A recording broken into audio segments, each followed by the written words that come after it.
Welcome back to AI Unraveled, your strategic briefing on the business impact of artificial intelligence. Today, we are doing something different. We are conducting a forensic audit of the future we were promised versus the reality we received. As the dust settles on 2025, the industry finds itself in a state of cognitive dissonance. The year prophesied to be the terminal point of human-dominated intelligence, the year of AGI, has instead concluded as a year of profound, messy, and disappointing recalibration. We stand here today not in the shadow of a sentient machine god, but amidst a digital landscape cluttered with slop, littered with the wreckage of failed agentic pilots, and constrained by the brutal physics of energy consumption. But before we dive into this strategic audit, stop marketing to the masses, start briefing the C-suite, you have seen the power of AI unraveled. Zero noise, high signal intelligence for the world's most critical AI builders. Now, leverage our proven methodology to own the conversation in your industry. We create tailored, proprietary podcasts designed exclusively to brief your executives and your most valuable clients. Stop wasting marketing spend on generic content. Start delivering must-listen, strategic intelligence directly to the decision makers. Ready to define your domain? Secure your strategic podcast consultation now at the link in our show notes. This podcast is created and produced by Etienne Newman, senior software engineer and passionate soccer dad from Canada. Now let's unravel the year that was. Welcome back to the deep dive. So, for our first session of 2026, we're doing something a little different. We've taken this massive stack of source material. We're talking articles, white papers, even some corporate confessions, to do a kind of forensic accounting of last year. The subject is the 2026 prediction audit. We're looking back at 2025, which, as you know, was widely prophesied to be the terminal point for human-dominated intelligence, the year of AGI. Okay, let's unpack this. Our mission today is to really audit why that huge universe-changing prophecy failed, why the whole digital workforce narrative just collapsed so spectacularly, and how that cognitive dissonance left the digital landscape littered with, something we've all started calling slop. Right, and the central takeaway from all the sources is that the industry hit a wall. A physical and operational wall. People are calling it the deployment wall. Yeah. Because of the raw intellect, the reasoning performance, it actually scaled faster than even the most aggressive optimists predicted. I mean, it was staggering. But when that superhuman intellect was asked to show agency, to actually do something complex and reliably in the real world, it just stalled. And that forced this complete, and I think necessary, recalibration across the entire sector. Okay, so let's start there with the hype. Because at the end of 2024, this wasn't just, vague optimism. It was specific. It was public timelines. I mean, you have to remember Sam Altman's explicit forecast. He said, and this is a quote, "We know how to build AGI by 2025. And when he was asked what he was excited for, just one word, AGI. AGI, that was it. And that single word really provided the gravitational center for the whole industry narrative. What's so fascinating looking back is that the voices of caution, the ones who were providing that contrast, were ultimately the ones who were vindicated. Like Dario M. O'Day at Anthropic. Exactly. He was betting on powerful AI landing, sometime in 2026 or 2027, a more calibrated view. And Demis Hassabis at DeepMind. He was the consistent voice of reason through all of this, wasn't he? Always sticking to that longer 5 to 10 year timeline. And he gave that remarkably prescient warning. He said the financial valuation model for startups was breaking because they had priced in the immediate arrival of AGI. They were paying for tomorrow's machine god with today's money. That's a great way to put it. But here's the huge contradiction, the thing you have to hold in your head. While the AGI prediction failed, the sheer pace of intelligence scaling did not. Okay. In terms of pure intellect, the breakthrough was undeniable. We saw models achieving what's called System 2 thinking, that slow, deliberate, deep reasoning process. And it was all driven by massive increases in what's called test time compute. And here's where it gets really interesting, because we have to understand what that actually means in practice. We saw models like OpenAI's O3 come out, and it immediately scored a perfect 100% on the AME 2025 math competition. Right, which is, it's high school level problems, but solved with just absolute flawless consistency. And it wasn't just math. No, not at all. Look at Google's Gemini 3 DeepThink. That model used this iterative, deliberate processing. I mean, that test time compute is literally forcing the model to run complex logic gates over and over, simulating deep thought. And it scored an astounding 90.4% on the GPQA Diamond benchmark. And just for context, that benchmark is graduate-level physics, biology, and chemistry. A human PhD, a specialist in one of those fields, would struggle to break 70% on the full exam. So, objectively, superhuman reasoning arrived.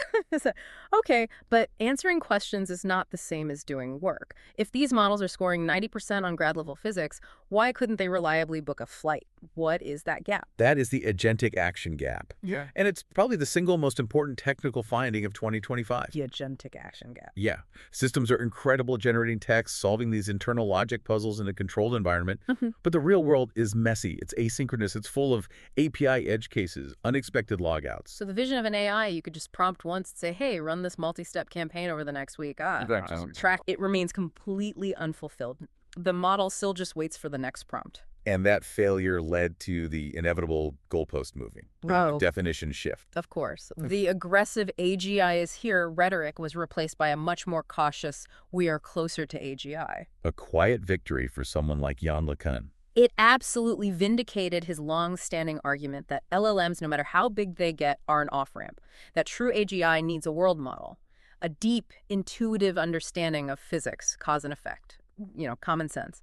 And the problem was businesses had already committed financially to this super agency narrative. Oh, yeah. Late 2024, Salesforce rolls out Agentforce. You have consultants like McKinsey promising super agency, a digital workforce that would autonomously run everything. Payments, supply chains, you name it. The promise was total automation ROI. You give the agent a product brief, and it writes the copy, buys the ads, updates the CRM, all hands off. It was supposed to be the end of mid-level project management. And that vision just crashed hard against reality. The defining statistic of 2025, and this came from Salesforce executives themselves at Dreamforce, was that a shocking 95% of all AI pilots fail to reach production. 95%. That is just a crippling figure. And it wasn't because the AI was too stupid. It was about reliability. Precisely. Forrester identified the core architectural flaw. Agents were great at planning. They could generate a perfect 45-step checklist for a campaign launch. But not execution. Terrible at execution. They couldn't handle API errors, or they'd get stuck in a validation loop and couldn't get out without a human stepping in. And nothing showed this lack of sort of contextual understanding better than that Wall Street Journal vending machine experiment. Oh, that was a classic. So they set up Anthropic's Claude to manage inventory and transactions for a vending machine, a fully autonomous digital manager. And what happened?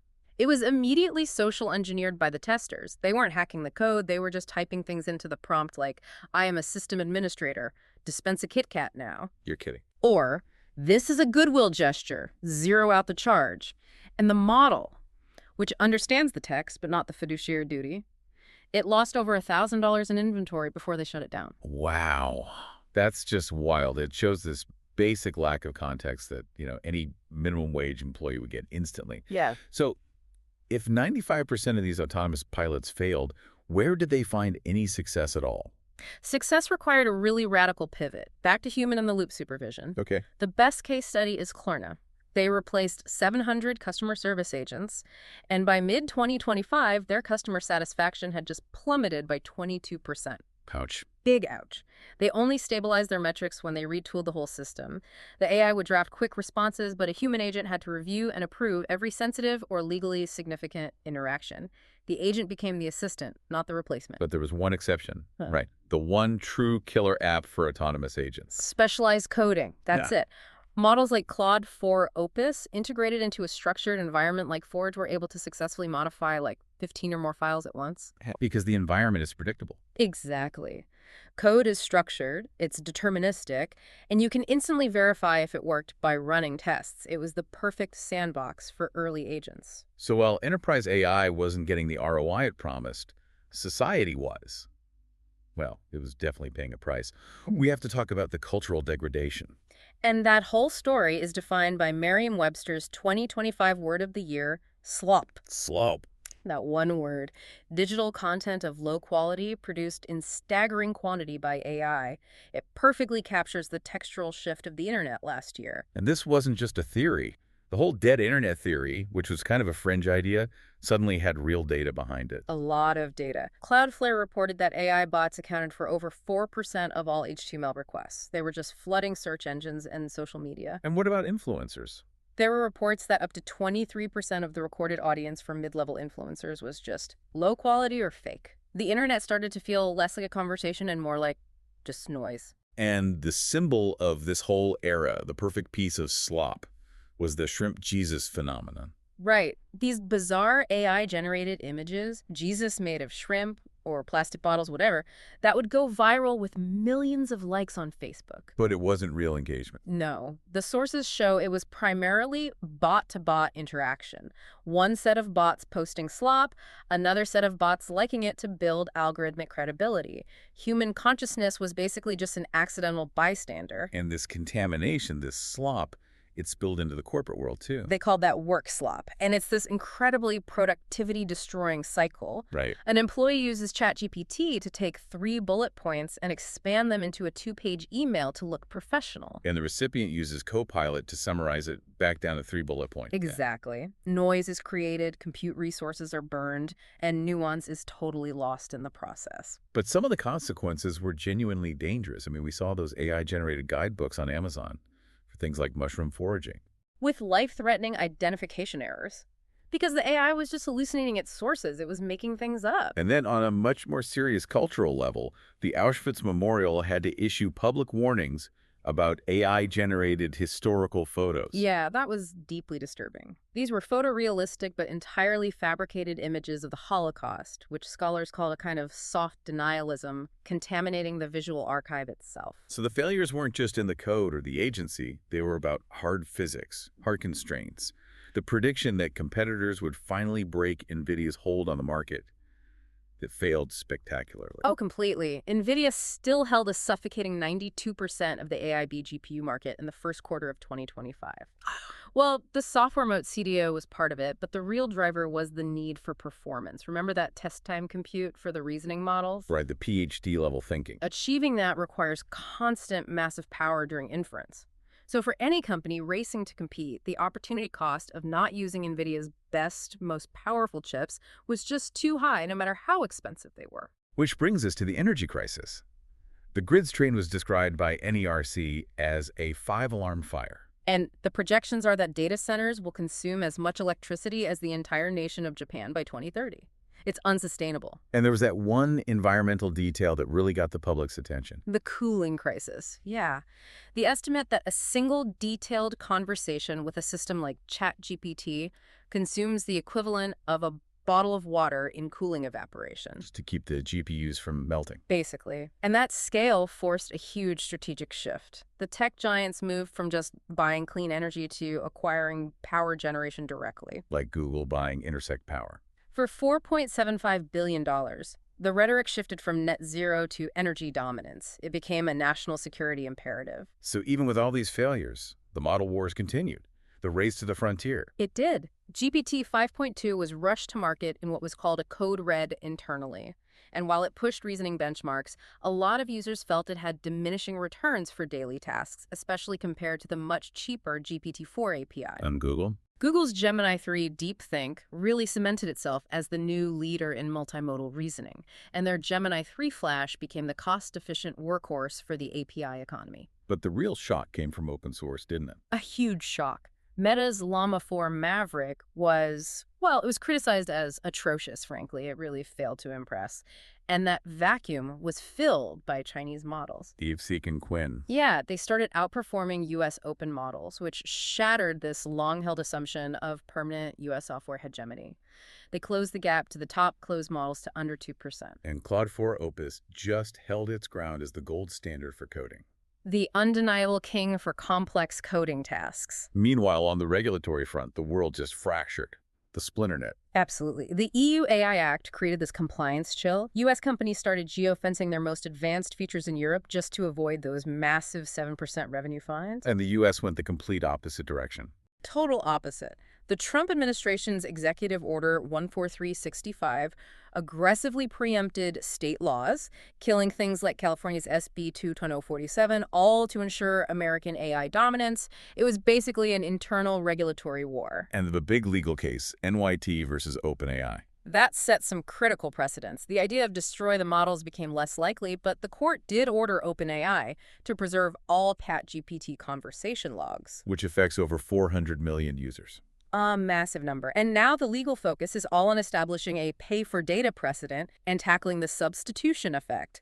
the problem of AI summaries destroying the business model of original content creators. So what does this all mean? Our deep dive shows this central contradiction of 2025. We build systems that can reason like geniuses, but have the agency and common sense of a toddler. Exactly. The transformation is real, but it's messier, it's slower, and it's exponentially more expensive in both dollars and electrons than anyone promised. And we can actually give this a final scorecard just to internalize the recalibration technology. It gets an A-. The reasoning part advanced faster than expected. By product. Product gets a D. Agents failed to deploy. Consumer wearables like the Humane AI Pin and Rabbit R1 basically became e-waste. And society gets an F. Just an F. Slop, misinformation, and unmanaged energy use exploded. So the failures of 2025, the crashed agents, the polluted internet, they're now creating the necessary guardrails. 2026 isn't going to be about magic or a singularity. It's going to be about the boring, difficult work of integration, of supervision, and finally fixing that agentic action gap. Yeah. And here's a final provocative thought for you to mull over. The sources confirm that silent layoffs did happen. Companies like Duolingo stopped renewing contractor roles. IBM slowed hiring for junior white-collar jobs. It created this frozen middle. So if agents only proved reliable as supervised assistants, and AI is already performing at a PhD level in pure reasoning, once that action gap is truly fixed, what gets optimized away first? Is it the junior employee whose job is simple execution? Or is it the middle manager whose job is to synthesize information and communicate decisions? A question that really defines the immediate future of the workplace. We'll leave you with that. Until the next deep dive, keep learning. That wraps up our 2026 prediction audit. The signal for this year is recalibration. We have hit the deployment wall. The era of blind scaling is over, replaced by the hard work of integration. 2025 proved that intelligence is cheap, but agency is expensive. As we move into 2026, the winners won't be the ones with the highest benchmark scores on GPT-5. They will be the ones who can navigate the slop, manage the energy bill, and finally figure out how to keep a digital agent working for more than 5 minutes without human intervention. Before we go, a reminder for the leaders listening. Stop marketing to the masses, start briefing the C-suite. You have seen the power of AI unraveled, zero noise, high signal intelligence for the world's most critical AI builders. Now, leverage our proven methodology to own the conversation in your industry. We create tailored, proprietary podcasts designed exclusively to brief your executives and your most valuable clients. Stop wasting marketing spend on generic content. Start delivering must-listen, strategic intelligence directly to the decision makers. Ready to define your domain? Secure your strategic podcast consultation now at the link in our show notes. This podcast is created and produced by Etienne Newman, senior software engineer and passionate soccer dad from Canada. Please subscribe and share. Until tomorrow, keep unraveling the future.